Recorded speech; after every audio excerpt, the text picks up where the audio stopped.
Mbalambusizaako mwenna Abageye bannange, abajjwa mwenna, abanywanyi, ab'emikago. Katonda yeebale kutuyisa mu nnaku ze tuyiseemu, ate yeebale na kutusobozesa kutambuza nsonga nga bwe zitambudde. Abafunye ebirungi mwebale nnyo, ate abafunye ebibi nammwe nnyolera wamu nammwe, abalwadde abatuvudde ku maaso, nsaba Mukama atugumye era atuwonye. Mbeebaza mwenna.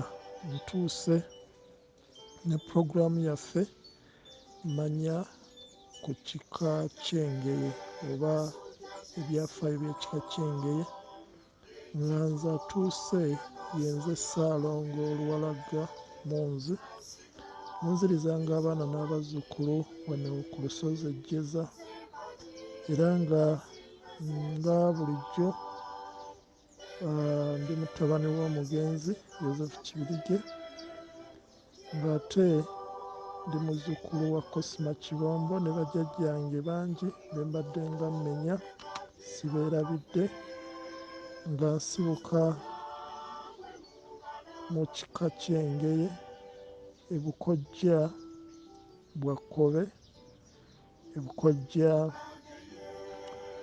bwa taata bwa Mamba Kakoboza, ate Ebukojja bwa maama bwa Ngabinsamba.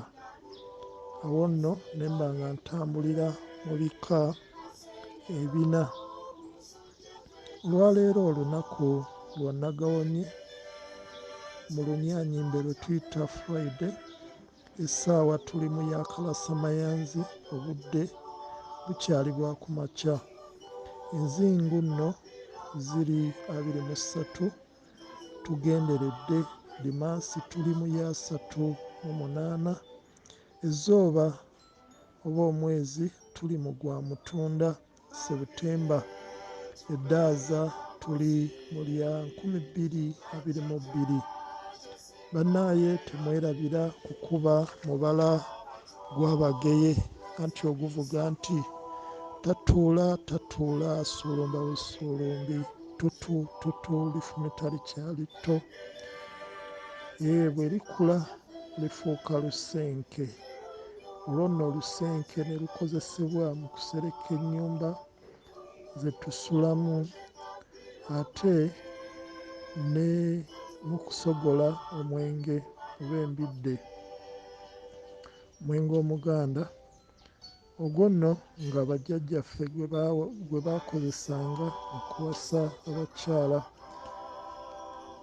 Era olwaleero tugenda kweyongerayo ne pulogulaamu yaffe Manya ebikwata ku kika ky'Engeye, era nga ku mulundi guno ngenda kusooka kuttaanya ebyo bye twayogerako.